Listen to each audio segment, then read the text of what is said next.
é mais legal é fazer assim, a aventura. Acende a luz aí! Acende a luz aí! Essa! Tocha!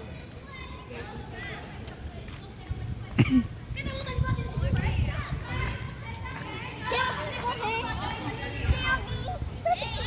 Corre!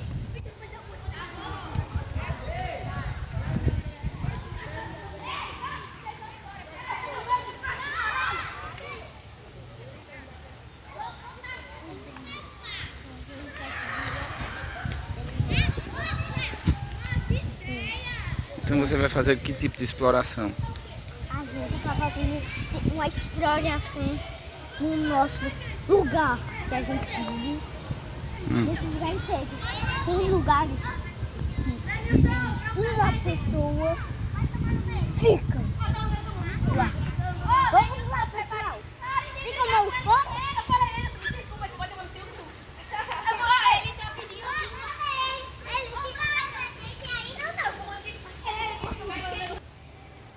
Você achou uma árvore caída, mano? Foi mesmo. Não, não dá.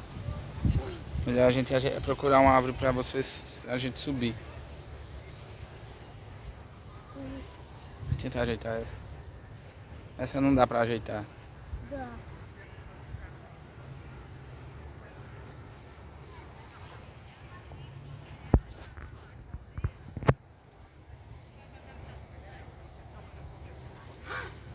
Oh. Ainda bem que Você ficou preso. eu sou habilidoso. Ah, beleza. Eita, pessoal. Tem aquele lugarzinho que a gente vai. A gente vai.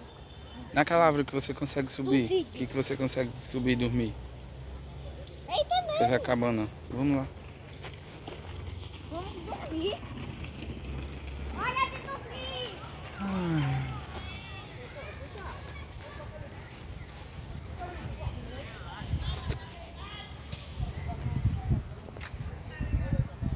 Essa é a árvore que eu consigo dormir.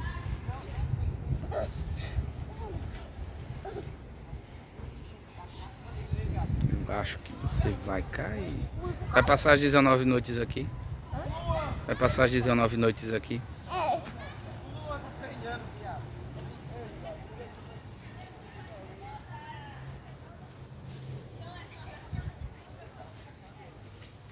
Primeiro, a gente, nessa árvore, vou passar por ela. Ai, ai, ai, olha. Ai. Pessoal, assim, os espíritos. Se despeça da galera que já tá bom. Eita, só que eu só vou mostrar uma coisa. Eu dormindo e só falta uma coisa, pessoal. Ai, ai, ai, ai. Os espíritos. Olha ali os espíritos. Ali. Finalmente achamos os espíritos. Mas E tchau!